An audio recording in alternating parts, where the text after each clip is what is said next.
Creo que es súper importante los contextos para las explicaciones, dar un poco la mayor cantidad de contexto posible antes de entrar pendiente a lo más vincular, lo más inmediato. Y esta frase quizás ustedes lo han escuchado: los seres humanos están primero. Es una frase típica que lanzan. De hecho, cuando yo copié esta frase en el PowerPoint, la dijo en su momento, creo que era Belisario Velasco o alguien así, a raíz de algún conflicto socioambiental muy candente que había en el momento. Y este político entonces dice que es un cliché la frase: los seres humanos están primero. Y a los ecólogos lo único que les importan son los arbolitos, los pajaritos, y no les importa la pobreza, los problemas sociales.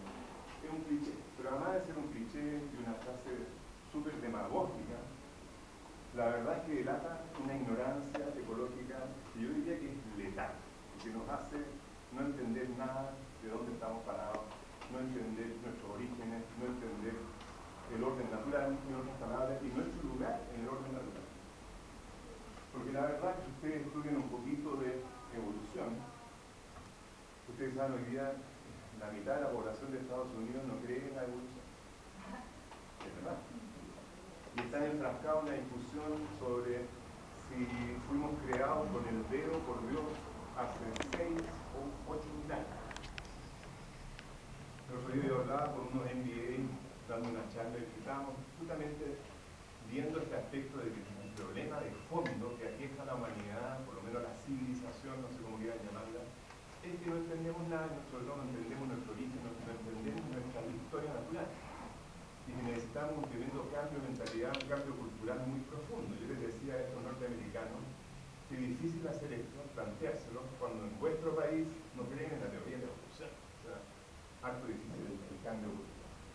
Pero si uno estudia un poquito de ciencia, y evolución, y biología, y ecología, y ustedes lo saben, se supone, y hay que agregar un se supone porque hay muchos supuestos en todo esto, ¿no? Pero que nuestro planeta tiene unos 4.600 millones de años, 5.000 millones de años, y que se origina vida microscópica a partir de los 3.800 millones de años. Pasado bastante remoto, que al mismo tiempo no es nada en términos de los tiempos cósmicos. O sea, no es tanto tiempo para el cosmos, pero en relación a nosotros es un montón de tiempo. Y si ustedes estudian los últimos avances, por ejemplo, de la microbiología, no sé si han leído a una autora que estuvo en Chile, fíjense, hace como un año, falleció hace unos meses, ¿verdad?, que se llama Lynn Margulis, que es una señora que de alguna manera está cuestionando la teoría de Darwin. Admiraba a Darwin. Yo tuve el privilegio de acompañarla un par de días aquí en Chile, acompañarla un día, de hecho a Isla Negra, porque quería conocer la casa de Pablo Neruda, una señora bien extraordinaria. Bueno, ella, con un montón de compañeros científicos, han logrado en el fondo establecer todos los eslabones de cómo las bacterias fueron al final fundiéndose unas con otras, los mergers, las fusiones entre distintas especies de bacterias, para ir logrando, por ejemplo, fusionar la capacidad fermentativa con la capacidad de movilidad, con la capacidad de respirar oxígeno, con la capacidad de hacer fotosíntesis. Y han logrado ir estableciendo los momentos, más o menos, en que esto fue ocurriendo. Y lo lindo de la teoría de Lynn Margulis, porque la teoría de Darwin es distorsionada, ¿verdad? El neodarwinismo terminó, primero no vio una cosa, que las especies y el ambiente coevolucionan, que es algo súper importante. O sea, Darwin vio la evolución de las especies sobre un medio ambiente estático. Y la verdad es que las especies y el medio ambiente coevolucionan. La Tierra entero, de hecho, toda su física, su química, su biología, va evolucionando junto con la especie, y va cambiando, etc. Pero el neodarwinismo terminó enfatizando la competencia y la supervivencia of the fittest, que es la supervivencia del más adaptado, pero con el neodarwinismo terminó tomando la connotación de la supervivencia del más fuerte, claramente, y de ahí se derivan un montón de metáforas hacia la humanidad, metáforas sociales, ¿no es cierto?, en el fondo como que el que triunfa es porque es más inteligente, porque es más trabajador, etcétera, etcétera, y el que le va mal, los pueblos marginados, etcétera, son más tontos, compuestos alcohólicos, etc. O sea, hay todo un neodarwinismo que se proyecta de la naturaleza hacia las sociedades humanas y que está, por supuesto, es algo totalmente erróneo. Pero lo interesante es que Lynn Margulis, con esta teoría de la simbiogénesis y de la endosimbiosis, está tratando los equipos de demostrar al final que el elemento más potente de la evolución, en el fondo, es la cooperación, la capacidad de los átomos de cooperar, la capacidad de los elementos de cooperar, la capacidad de tejidos de cooperar, la capacidad de organismos, no solamente cooperar, de fundirse unos con otros.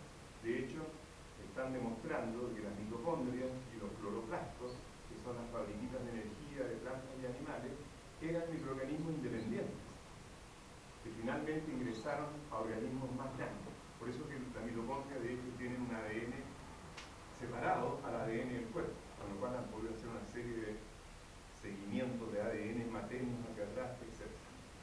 Pero lo que quiero subrayar es que esta teoría, que comienza con la teoría de un hombre, de un macho, y que termina subrayando la competencia, es cuestionada por una mujer, cuya teoría finalmente termina subrayando la cooperación. Esto lo encuentro súper bonito.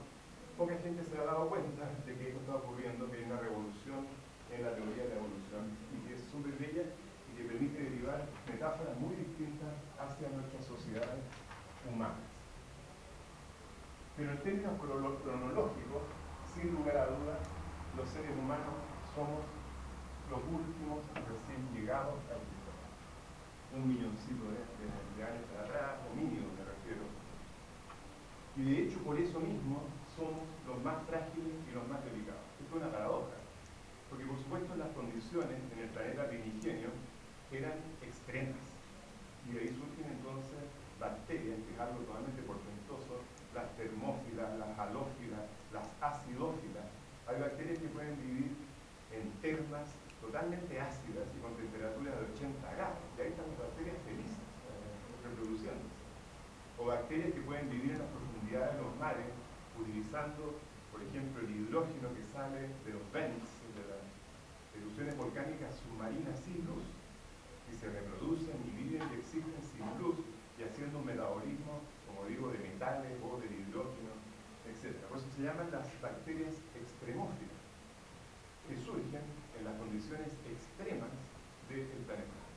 Sin embargo, nosotros surgimos cuando hay una biosfera que de hecho es creada o desarrollada por una cantidad de organismos, plantas, microorganismos, etc., a los cuales nosotros de hecho no les rendimos ningún agradecimiento y les debemos absolutamente la vida, pero se genera una biosfera verde, acuosa, hídrica, alucinante, en la cual surgen los seres humanos, los primates, los homínidos.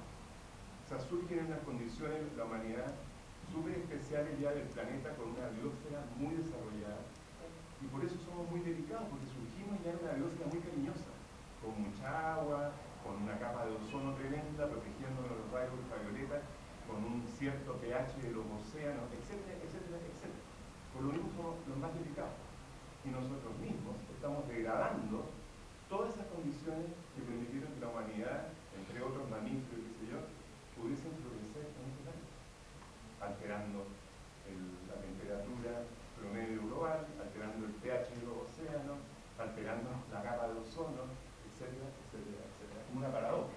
Y tiene que ver esta paradoja con que nunca los pueblos indígenas sí, pero nosotros como civilización no hemos querido entender eso que está de hecho frente a nuestras narices a un micrón, porque es lo más obvio que existe. ¿De dónde viene el aire? ¿Quién nos da el agua? ¿Quién nos da los alimentos? ¿Quién nos puede dar calidad de vida?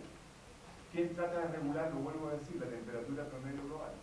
¿Quién trata de mantener el pH en los océanos? ¿Quién trata de mantener la capa de ozono ahí? ¿Quién trata de mantener el 21% de oxígeno en el aire? Que no existe. Porque si fuera 25% de oxígeno en el aire, se empieza a quemar todo, incluso lo húmedo. ¿Quién está haciendo todo eso? Y la respuesta es naturaleza, naturaleza, naturaleza, naturaleza, naturaleza y naturaleza. Entonces los seres humanos no están vivos, la naturaleza está viva. Los pueblos arraigados lo entendieron siempre, los buenos pueblos arraigados, porque hay de todo siempre en toda la historia de la humanidad, pero lo han no lo queremos hacer. Después, este concepto es bien interesante, aquí está metido el señor James Lovelock, que está resultando ser un profeta, finalmente, lo trataron de loco en su momento, James Lovelock, que creó este concepto gaiano, ¿no es cierto?, de que finalmente la biosfera, después de alcanzar este cierto umbral de desarrollo que yo les mencionaba, se transforma en un macroorganismo, en el fondo, que incluye todo el planeta Tierra, las capas atmosféricas hasta las más altas, y de hecho incluye al Sol, porque sin el Sol no hay vida, está a 150 millones de kilómetros de distancia, sin embargo se apaga el Sol un segundo, se acabó toda la vida, ¿no? Pero que todo este sistema entero al final genera este fenómeno de Gaia, que es una especie de macroorganismo que nos incluye y que trata de autorregularse para mantener las condiciones para que la vida pueda seguir existiendo, esta vida pueda seguir existiendo en esta biosfera. ¿Por qué digo esta vida y esta biosfera? Porque han habido varias biosferas para atrás con otros ensamblajes biológicos, ecobiológicos. Ustedes saben, según la ciencia nuestra, se supone que hace como 70 millones de años atrás un impacto de meteorito en el Golfo de Yucatán que generó todo un descalabro, cambio del eje de la Tierra, erupciones volcánicas enormes, terremotos, etc. Se cubrió la atmósfera de polvo, se detuvo el proceso fotosintético, y que eso fue lo que eliminó, extinguió a los dinosaurios. Esa es nuestra teoría. Y eso permitió que florecieran los mamíferos, y entre ellos los seres humanos, ¿verdad? Entonces, no es, esta es la actual biosfera. No es que haya habido la misma biosfera para atrás, intocada por millones y millones de años, apenas solo. Y de hecho, según los paleontólogos y los arqueólogos, sobre todo los paleontólogos, se supone que hace 200 millones de años atrás hubo una de estos Extinction Level Event, un evento de nivel de extinción que aniquiló prácticamente el 90% de la vida en la Tierra. Y eso se ve en los sedimentos. Que ustedes ven fósiles, vida, ¿no? Y de repente, ¡pum!, un apagón. No hay nada, pero lo increíble es que de esa aparente nada vuelve de a poco a nacer otra biosfera, con las bacterias, sobre todo, y las esporas, todo el tema del mundo microscópico, que no vemos tampoco, hay que decir, no agradecemos, menos aún, a pesar de que le debemos todo, ¿no?, hasta el oxígeno, el nitrógeno, etc., a las bacterias, y surge una nueva biosfera con un nuevo ensamblaje. Ahora, hay mucha gente que está diciendo que la humanidad se está transformando en un L, en un Extinction Level Event para el planeta, para la biosfera, no para el planeta Tierra.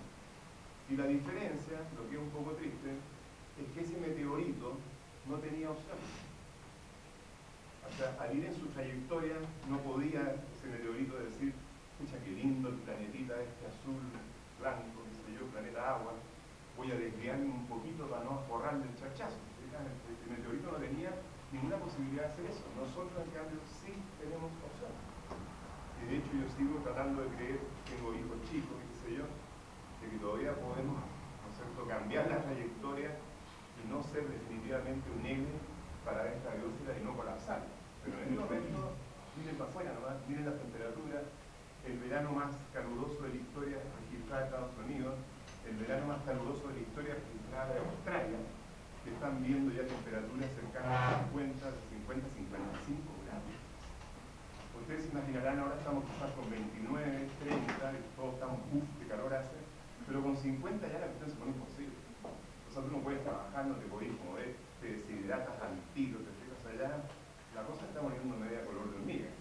Y yo decía que este caballero que acuñó para la civilización, digamos, este concepto de Gaia, cuando él generó esta teoría en su momento, fue tratado de loquillo, de loco.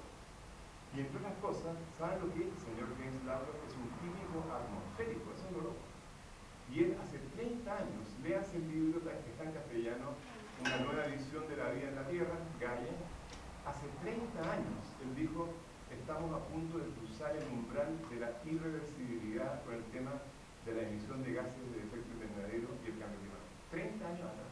Y fue el momento. De hecho, Lynn Margulis fue la que apoyó a James Lovelock viendo todo este proceso con el micromundo, el microcosmos, como decía ella, y y viendo el papel que juega el microcosmos, las bacterias, en la regulación de todas estas variables bioecológicas, le dio sustento, más sustento científico a la teoría del átomo. Acaban de publicar en este momento un documento, el panel intergubernamental del cambio climático, donde nuestro ex lago fue el capitán del planeta, qué sé yo, que está diciendo exactamente lo mismo. Está diciendo de que la proyección es entre 1,5 y 1,8 a 6 grados centígrados el aumento que se prevé de la temperatura global. Y fíjense que por primera vez, veanlo, aquí está en el diario ahora, ¿sí? Están ligando el cambio climático al crecimiento económico. El panel intergubernamental de cambio climático, o sea, eso sí es novedad. Están relacionando, se dicen ellos, dependiendo del nivel de crecimiento económico que siga persiguiendo la humanidad, estos 6 grados o más van a ser realidad o no. Pero es primera vez que yo veo que se haga esta relación de estos paneles que son todos súper amarillos y cautelosos, no quieren pisar en los callos a las empresas ni nada, que relacionen cambio climático con crecimiento económico. Súper interesante. O sea, yo creo que la gente está empezando a asustar, claramente. ¿Alguien sabe por qué de la vida esto de la